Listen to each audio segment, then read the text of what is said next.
To understand the actual hysteria, let's discuss the actual Y2K bug.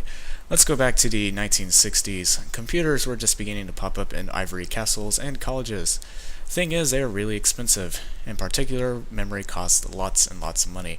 As a result, programmers had to squeeze as much of a program as possible within very small limits.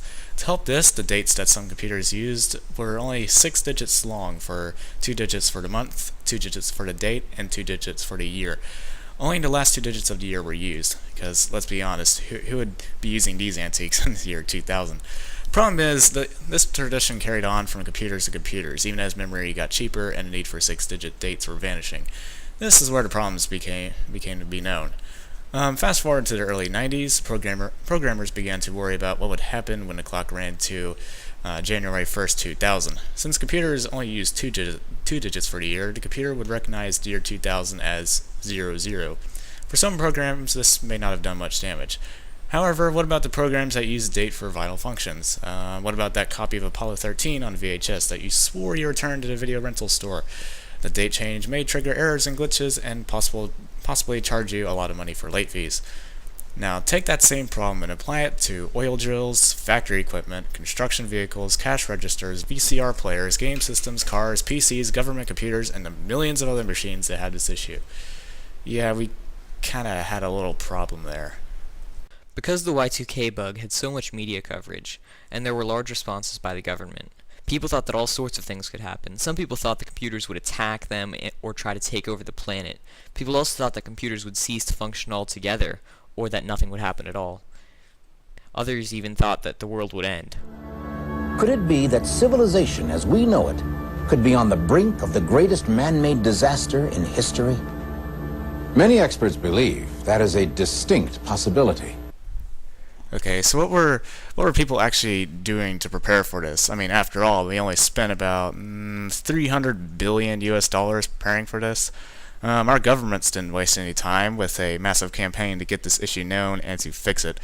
With so many software and hardware vendors in the world, it wasn't easy.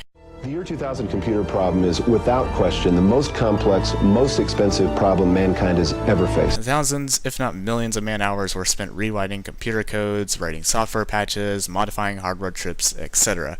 Despite the massive investment of time and money required to prevent a disaster, we were able to pull it off with minimal damage, but we'll get to that later. Like every great issue such as this, there were your insane people in the mix. I believe we will have the declaration of a national emergency. I think we'll have martial law by this time next year. I don't think there will be New Year's Eve celebrations like we have seen them in the past, because I think there will be troops in the street. A lot of people had no ideas how computers worked at that time, and they didn't know what they were capable of. This kind of caused a panic. Put a little away, but don't go nuts. Yvonne and Chester Rich are getting ready for Y2K. A lot of crackers and stuff for the cats.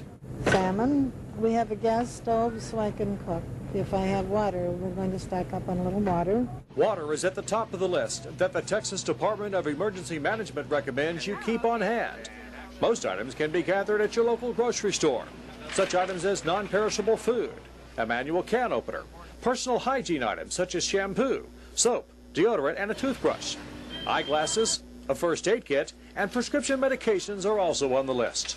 People stocked up on food, supplies, and weapons. They smashed their new beige box PCs and threw them far away. Woo! Yeah, Teddy, get him! Get him! Like this.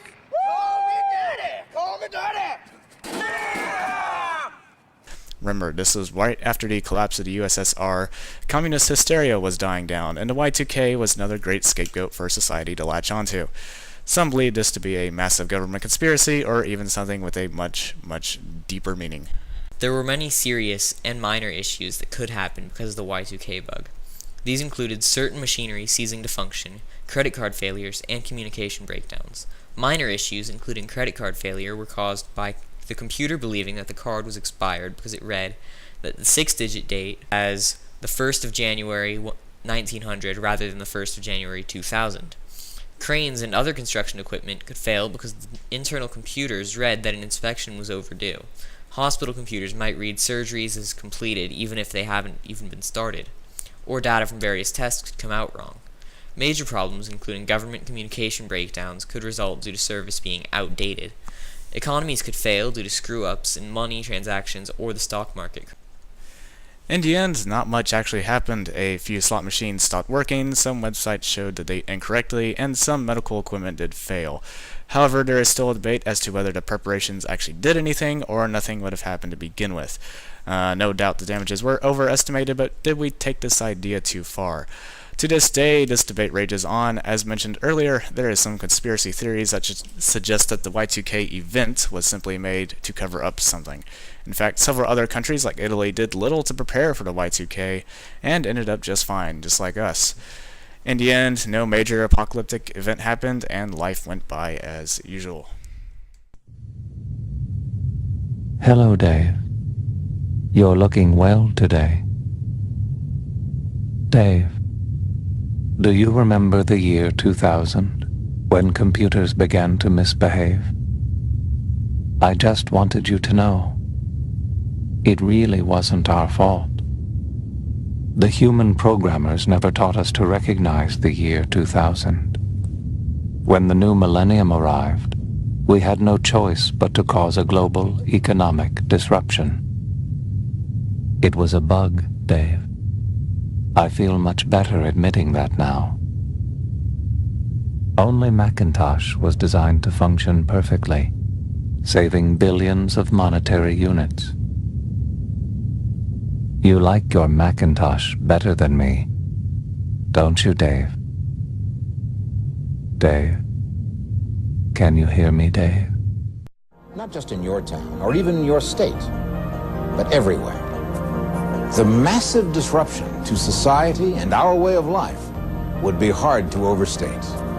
Rest assured, government and industry are doing everything they can to fix the problem. But in the event they don't make it, is there anything you can do? Actually, there is. And that's what this show is all about. You can be prepared.